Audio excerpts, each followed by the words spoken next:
आखिर क्यों हुए इस योद्धा के आगे स्वयं हनुमान और श्री कृष्ण नतमस्तक। दोस्तों, जैसा कि हम सभी जानते हैं कि महाभारत का युद्ध लगातार 18 दिनों तक चला था और इन 18 दिन के युद्ध में एक से एक महान योद्धाओं ने अपना योगदान दिया और वीर गति को प्राप्त हुए। परंतु इन योद्धाओं में से एक योद्धा ऐसा था, इसके आगे स्वयं श्री कृष्ण और हनुमान को भी हार माननी पड़ी। उनकी शक्तियां और उनके दृढ़ निश्चय संकल्प की वजह से स्वयं नारायण और शिव रूपी महाबली हनुमान भी उनकी शक्तियों के आगे नतमस्तक हो गए थे। जी हां दोस्तों, हम बात कर रहे हैं कुंती पुत्र कर्ण की, जिन्हें महादानी भी कहा जाता है। तो आज की इस वीडियो में हम बताएंगे आपको कि आखिर क्यों हनुमान और कृष्णा उनके आगे नतमस्तक हुए। तो वीडियो में एंड तक बने रहें और चैनल को सब्सक्राइब करें और वीडियो को लाइक करें। दोस्तों, कर्ण की शक्ति अर्जुन और दुर्योधन से कम नहीं थी। उसके पास इंद्र द्वारा दिया गया अमोघास्त्र था, जिसे इंद्र ने कवच और कुंडल के बदले में दिया था। अमोघास्त्र देते वक्त इंद्र ने कहा था कि तुम इसका प्रयोग एक ही बार कर सकते हो। यह जिस पर भी चलाया जाएगा वह निश्चित ही मारा जाएगा। कर्ण ने इस अमोघास्त्र का प्रयोग उसने दुर्योधन के कहने पर भीम पुत्र घटोत्कच पर किया था, जबकि वह इसका प्रयोग अर्जुन पर करना चाहता था। यह ऐसा अस्त्र था जिसका वार कभी खाली नहीं जा सकता था, लेकिन वरदान अनुसार इसका प्रयोग एक बार ही किया जा सकता था। कहते हैं कि भगवान श्री कृष्ण कर्ण और द्रौपदी के शरीर में समानता थी। कृष्ण की मांसपेशियां मृदु परंतु युद्ध के समय विस्तृत हो जाती थीं, इसलिए सामान्यतः लड़कियों के समान दिखने वाला उनका लावण्यमय शरीर युद्ध के समय अत्यंत कठोर दिखाई देने लगता था। यही खासियत द्रौपदी और कर्ण के शरीर में भी थी। इसका मतलब यह कि ये तीनों लोग वक्त के साथ अपने शरीर को कोमल या कठोरतम बना लेते थे। ये तो सभी जानते हैं कि महाभारत के युद्ध में सबसे शक्तिशाली योद्धा कोई थे तो वह कर्ण और अश्वत्थामा थे।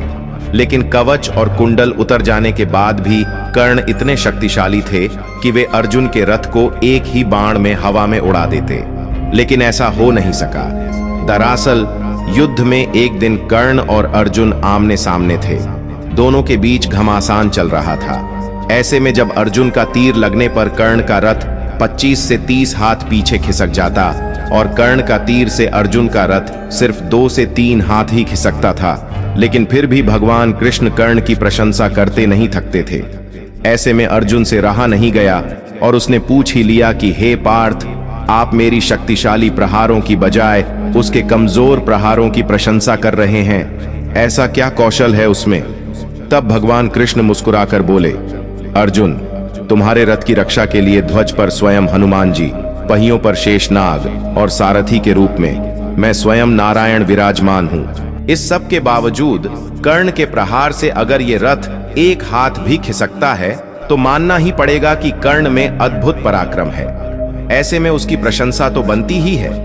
दोस्तों, उस काल में द्रोणाचार्य, परशुराम और वेदव्यास को ही ब्रह्मास्त्र चलाना और किसी के द्वारा ब्रह्मास्त्र का प्रयोग किए जाने पर उसे असफल कर देना याद था। जब द्रोणाचार्य ने कर्ण को ब्रह्मास्त्र विद्या सिखाने से इनकार कर दिया, तब वे परशुराम के पास पहुंच गए। परशुराम ने प्रण लिया था कि वे इस विद्या को किसी ब्राह्मण को ही सिखाएंगे, क्योंकि इस विद्या के दुरुपयोग का खतरा बढ़ गया था। कर्ण यह सीखना चाहता था तो उसने परशुराम के पास पहुंचकर खुद को ब्राह्मण का पुत्र बताया और उनसे यह विद्या सीख ली। फिर एक दिन जंगल में परशुराम जी कर्ण की गोद में सिर रखकर गहरी नींद में सो रहे थे। तभी कहीं से एक कीड़ा आया और वह कर्ण की जांघ पर डंक मारने लगा। कर्ण की जांघ पर घाव हो गया, लेकिन परशुराम की नींद खुल जाने के भय से वह चुपचाप बैठा रहा। घाव से खून बहने लगा। बहते खून ने जब परशुराम को छुआ तो उनकी नींद खुल गई। उन्होंने कर्ण से पूछा कि तुमने उस कीड़े को हटाया क्यों नहीं? कर्ण ने कहा कि आपकी नींद टूटने का डर था, इसलिए। परशुराम ने कहा कि किसी ब्राह्मण में इतनी सहनशीलता नहीं हो सकती है। तुम जरूर कोई क्षत्रिय हो, सच सच बताओ। तब कर्ण ने सच बता दिया। क्रोधित परशुराम ने कर्ण को उसी समय शाप दिया कि तुमने मुझसे जो भी विद्या सीखी है वह झूठ बोलकर सीखी है, इसलिए जब भी तुम्हें इस विद्या की सबसे ज्यादा आवश्यकता होगी तभी तुम इसे भूल जाओगे। कोई भी दिव्यास्त्र का उपयोग नहीं कर पाओगे। हुआ भी यही कि कर्ण को जब ब्रह्मास्त्र की जरूरत महसूस हुई तब वे यह विद्या भूल गए। दोस्तों, एक बार कुंती कर्ण के पास गई और उससे पांडवों की ओर से लड़ने का आग्रह करने लगी। कर्ण को मालूम था कि कुंती मेरी मां है। कुंती के लाख समझाने पर भी कर्ण नहीं माने और कहा कि जिनके साथ मैंने अब तक का अपना सारा जीवन बिताया उसके साथ मैं विश्वासघात नहीं कर सकता। तब कुंती ने कहा कि क्या तुम अपने भाइयों को मारोगे? इस पर कर्ण ने बड़ी ही दुविधा की स्थिति में वचन दिया। माते, तुम जानती हो कि कर्ण के यहाँ याचक बनकर आया कोई भी खाली हाथ नहीं जाता, अतः मैं तुम्हें वचन देता हूं कि अर्जुन को छोड़कर मैं अपने अन्य भाइयों पर शस्त्र नहीं उठाऊंगा। दोस्तों, युद्ध में एक ओर कृष्ण थे तो दूसरी ओर कर्ण। कर्ण दुर्योधन के तो कृष्ण अर्जुन के दोस्त थे। यदि युद्ध में कर्ण को असहाय स्थिति में देखकर नहीं मारा जाता तो अर्जुन की क्षमता नहीं थी कि वे कर्ण को मार देते। कृष्ण की नीति के तहत ही कर्ण का विवाह द्रौपदी से होने से रोक दिया। कृष्ण ने ही अपनी नीति से उनके कवच कुंडल हथियाए और इंद्र द्वारा दिया गया एकमात्र अचूक अमोघ अस्त्र जो वह अर्जुन पर चलाना चाहता था वह घटोत्कच पर चलवाया गया। इस तरह हम देखते हैं कि युद्ध के पहले से ही कर्ण और कृष्ण के बीच युद्ध चलता रहा था। वो कृष्ण ही थे जिन्होंने ऐन वक्त पर नीति के तहत ही कर्ण को यह बताया था कि कुंती तुम्हारी मां है। लेकिन युधिष्ठिर और अर्जुन को इस बात का झांत नहीं था कि कर्ण हमारा बड़ा भाई है। यदि युधिष्ठिर को यह पता चलता कि कर्ण मेरा बड़ा भाई है तो वह राजपाट की लड़ाई नहीं लड़ते बल्कि कर्ण को ही राजा बनाने की लड़ाई लड़ते। दोस्तों, कहते हैं कि कर्ण दान करने के लिए काफी प्रसिद्ध था।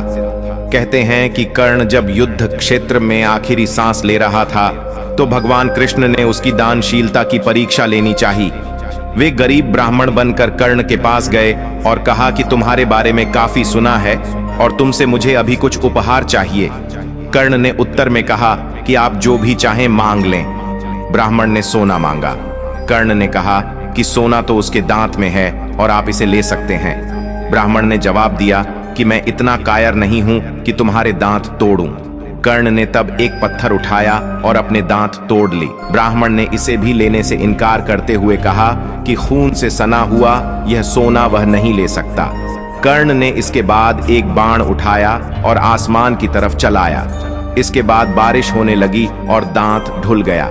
ये देखकर श्री कृष्ण ने कर्ण को प्रणाम किया और कहा कि तुम्हारे जैसा दानी मैंने इस संसार में कभी नहीं देखा। दोस्तों, कहते हैं युद्ध समाप्त होने के बाद जैसे ही भगवान कृष्ण रथ से उतरे, रथ स्वतः ही भस्म हो गया। वो तो कर्ण के प्रहार से कब का भस्म हो चुका था, पर नारायण विराजे थे इसलिए चलता रहा। ये देख अर्जुन का सारा घमंड चूर चूर हो गया। दोस्तों, हनुमान जी के बारे में तो सभी जानते हैं कि उनके बगैर तो यह युद्ध जीतना असंभव था। हनुमान जी से पांडवों की मुलाकात वनवास के दौरान गंधमादन पर्वत पर हुई थी। मान्यता अनुसार भी और हनुमान दोनों भाई हैं, क्योंकि भीम और हनुमान दोनों ही पवन देव के पुत्र हैं। श्री कृष्ण की युक्ति के अनुसार हनुमान जी से पांडवों ने जीत का आश्वासन ले लिया था। इसी के चलते वे युद्ध में अर्जुन के रथ के ऊपर ध्वज के रूप में विराजमान हो गए थे। एक दिन अर्जुन अकेले वन में विहार करने गए। घूमते घूमते वे रामेश्वरम चले गए, जहां उन्हें श्री राम जी का बनाया हुआ सेतु दिखाई दिया। ये देखकर अर्जुन ने कहा कि उन्हें सेतु बनाने के लिए वानरों की क्या जरूरत थी, जबकि वे खुद ही सर्वश्रेष्ठ धनुर्धर थे। उनकी जगह मैं होता तो यह सेतु बाणों से बना देता। ये सुनकर हनुमान ने कहा कि बाणों से बना सेतु एक भी व्यक्ति का भार झेल नहीं सकता। तब अर्जुन ने कहा कि यदि मेरा बनाया सेतु आपके चलने से टूट जाएगा तो मैं अग्नि में प्रवेश कर जाऊंगा। हनुमान जी ने कहा, मुझे स्वीकार है, मेरे 2 चरण ही इसने झेल लिए तो मैं हार स्वीकार कर लूंगा।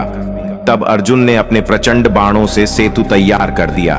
लेकिन जैसे ही सेतु तैयार हुआ, हनुमान ने विराट रूप धारण कर लिया।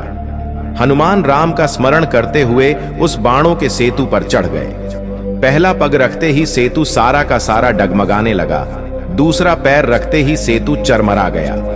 यह देखकर अर्जुन खुद को खत्म करने के लिए अग्नि जलाने लगे।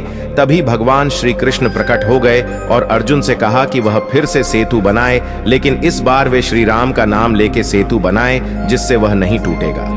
दूसरी बार सेतु के तैयार होने के बाद हनुमान फिर से उस पर चले, लेकिन इस बार सेतु नहीं टूटा। इससे खुश होकर हनुमान ने अर्जुन से कहा कि वे युद्ध के अंत तक उनकी रक्षा करेंगे। इसीलिए कुरुक्षेत्र के युद्ध में अर्जुन के रथ के ध्वज में हनुमान विराजमान हुए और अंत तक उनकी रक्षा की। कुरुक्षेत्र के युद्ध के अंतिम दिन कृष्ण ने अर्जुन से पहले रथ से उतरने को कहा, उसके बाद कृष्ण रथ से उतरे। कृष्ण ने हनुमान जी का धन्यवाद किया कि उन्होंने उनकी रक्षा की, लेकिन जैसे ही हनुमान अर्जुन के रथ से उतर कर गए, वैसे ही रथ में आग लग गई। यह देखकर अर्जुन हैरान रह गए। कृष्ण ने उन्हें बताया कि कैसे हनुमान उनकी दिव्य अस्त्रों से रक्षा कर रहे थे। तो दोस्तों, महाभारत में कर्ण जैसा महादनी और वीर और कोई भी नहीं था, परंतु वह अधर्म के साथ खड़ा था, इसलिए मारा गया।